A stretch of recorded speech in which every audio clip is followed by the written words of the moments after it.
Ramzan Kadyrov, seorang presiden yang sangat terkenal hari ini. Beliau adalah presiden Czechnya yang dinobatkan pada tanggal 15 Februari 2017 yang dilantik oleh Vladimir Putin.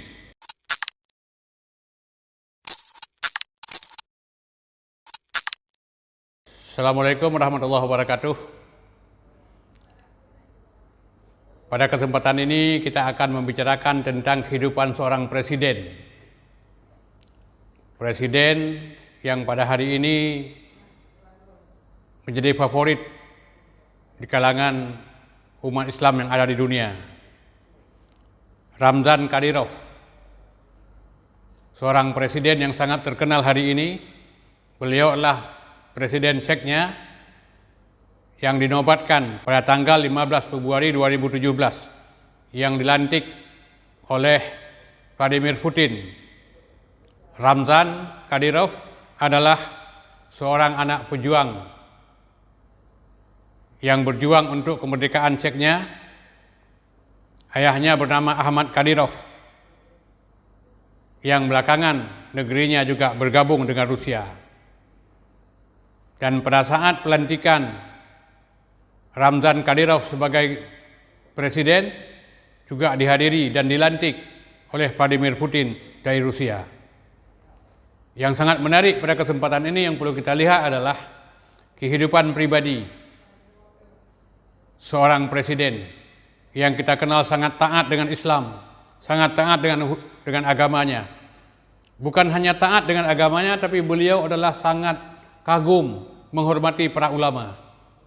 Sehingga sering disebutkan bahwa tatkala pelaksanaan salat Jumat, di mana para ulama itu berada di saf terdepan, di saf kedua, sementara Ramzan Kadyrov beliau menempatkan diri pada saf yang ketiga karena memberikan penghormatan kepada ulama-ulama besar yang ada di negerinya.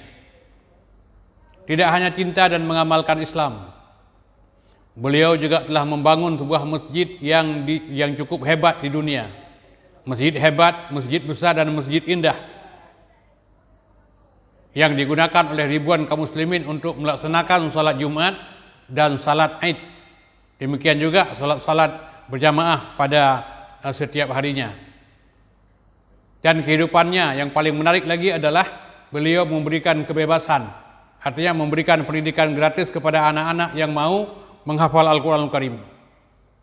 Dan ini jarang ditemukan. Walaupun kadang-kadang ada sebuah negara yang memiliki mayoritas kaum muslimin, pemimpinnya juga Islam, tapi tidak diberikan pendidikan gratis kepada orang-orang yang menghafal Al-Quran dalam keseharian hidupnya. Ramzan Kadyrov adalah orang yang berwajah simpatik. Beliau menampilkan wajah sebagaimana seorang ulama. Beliau tetap memelihara jenggot walaupun beliau seorang presiden. Walaupun kadang ada pertemuan dengan presiden-presiden yang ada di dunia, tapi beliau bangga dengan wajah yang penuh jenggot. Karena beliau sadar jenggot bahagian daripada agama, jenggot bahagian daripada Islam. Kalau kita ingat pada suatu ketika Rasulullah SAW, pada saat Rasulullah masih hidup, Rasulullah didatangi oleh utusan Raja Parsi yang bergaya, dia mencukur jenggotnya, dia memelihara kumisnya. Kemudian Rasulullah berpaling wajahnya.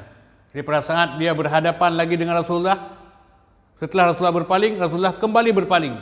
2 kali Rasulullah berpaling. Kemudian Rasulullah bertanya, siapa suruh kamu mencukur jenggot, membiarkan kumis? Dia bilang, Allah Tuhanku. Kemudian Rasulullah memberikan jawaban, Allah Tuhanku menyuruhku untuk menggunting kumis, membiarkan jenggot. Jadi ada perbedaan. Inilah yang ditiru, inilah yang diikuti oleh Ramzan Kadyrov. Dan kalau kita lihat, tatkala Rasulullah SAW hadir di kota Madinah dalam proses hijrah ke Madinah, diceritakan oleh Abdullah bin Salam, apa yang kau lihat pada saat beliau belum memeluk Islam? Apa yang kau lihat dari Muhammad? Dari seorang Nabi, dari seorang Rasul yang hadir ke Madinah. Abdullah bin Salam menyebutkan, yang pertama, Nabi menyuruh kepada seluruh kaum muslimin, kepada seluruh umat Islam, kepada seluruh orang-orang yang berhijrah untuk menebarkan salam. Afsus salam wa bainakum. Sebarkan salam dan rasa sama kamu. Yang kedua, pesan Rasul, salatlah pada saat orang sedang tidur.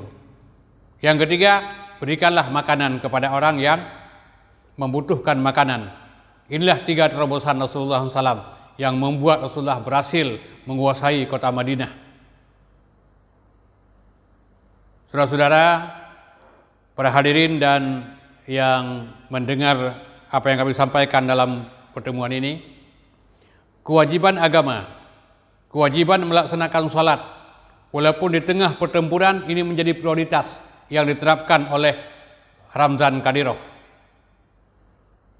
Sekalipun sedang berperang, namun tidak boleh meninggalkan kewajiban untuk melaksanakan salat. Dan ini adalah merupakan sebuah motivasi supaya semangat para prajurit, semangat para pejuang dalam membela negara, membela bangsa dan membela agama itu akan tetap terus terlaksana.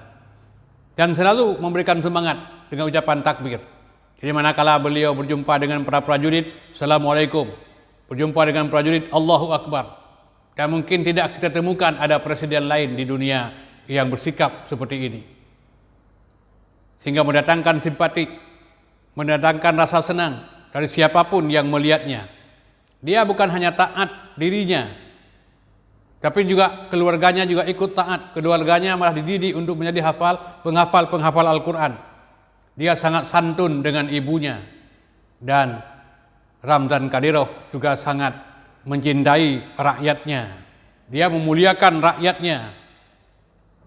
Maka inilah kalau kita lihat seorang presiden yang menjadikan Al-Quran sebagai pedoman hidupnya, maka akan melahirkan ketakwaan, akan melahirkan keserasian dalam kehidupan bermasyarakat dan berbangsa atau bernegara. Sebagaimana yang diingatkan oleh Allah Subhanahu wa taala, zalikal kitab. Inilah Alkitab. Inilah Al-Qur'an. La raiba fih, yang tidak ada keraguan di dalamnya, hudal lil muttaqin, menjadi petunjuk bagi orang-orang yang bertakwa. Dan inilah yang diamalkan oleh seorang presiden yang bernama Ramzan Kadyrov. Yang diharapkan juga oleh kaum muslimin di mana saja di seluruh negeri muncul orang-orang atau presiden yang seperti ini. Jadi kenapa umat Islam harus bangga dengan presiden yang seperti itu? Dan kenapa umat Islam harus bangga dengan Islam sebagai agamanya? Sebab Islam itu agama yang hak. Islam itu agama yang benar. Jadi bukan Islam agama yang paling benar. Jadi kalau Islam agama yang paling benar, jadi ada yang kurang benar di bawah Islam. Islam agama yang benar. Islam agama yang hak. Islam itulah satu-satunya agama di sisi Allah Subhanahu wa taala.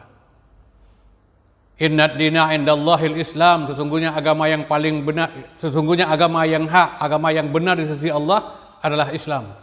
Surat Ali Imran ayat 19. Kemudian juga Allah Subhanahu wa taala berfirman pada surat yang sama ayat yang ke-85. Wa may yabtaghi ghairal islami dina fala yuqbala minhu wa huwa fil akhirati minal khasirin.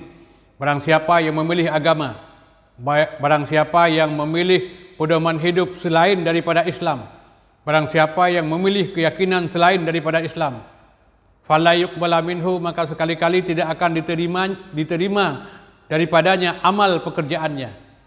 Artinya apapun amalan yang diamalkan di sisi Allah tidak ada nilainya. Wa huwa fil akhirati minal khasirin, dan pada hari kiamat dia termasuk dalam golongan orang yang merugi. Jadi mau aman, mau bahagia, mau damai, mau sejahtera dalam kehidupan, maka banggalah dengan Islam. Pilihlah Islam sebagai agama dan amalkan Islam dengan baik. Siapkan ilmu yang cukup sesuai dengan konsep Islam, sesuai dengan konsep Al-Quran, sesuai dengan konsep Rasulullah SAW. Rasul bersabda, al-Islamu ya'lu wa la yu'la. Islam itu tinggi dan tidak ada yang lebih tinggi.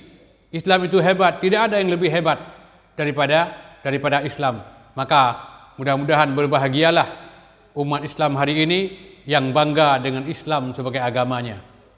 Makanya kepada seluruh para pendengar dan kepada saudara-saudara yang hadir dalam pertemuan ini, marilah kita tingkatkan kemampuan kita untuk memahami Islam dengan baik, memahami Islam dengan benar, memahami Islam dengan sempurna. Dan mari kita berusaha untuk bisa menjadi bangga dengan Islam. Jangan kita minder, jangan kita merasa pengecut, jangan kita merasa bersalah dengan Islam. Tapi yakinlah kita merasa benar dengan Islam, dan jadilah Islam ini sebagai sebuah kewajiban yang perlu kita dakwahkan kepada siapapun. Jadi berbanggalah kita dengan Islam, dan beranilah kita dengan Islam. Islam akan memberikan kenyamanan, Islam akan memberikan kesejahteraan. Jangankan kita, seorang presiden yang bernama Ramzan Kadyrov, beliau sangat bangga dengan Islam. Beliau tidak pernah takut dalam menyebarkan Islam, dan beliau sangat menghargai orang-orang yang mau mempelajari Islam. Saya kira demikian sebagai sebuah pencerahan pada kesempatan ini. Semoga ada manfaat, lebih kurang mohon maaf. Assalamualaikum warahmatullahi wabarakatuh.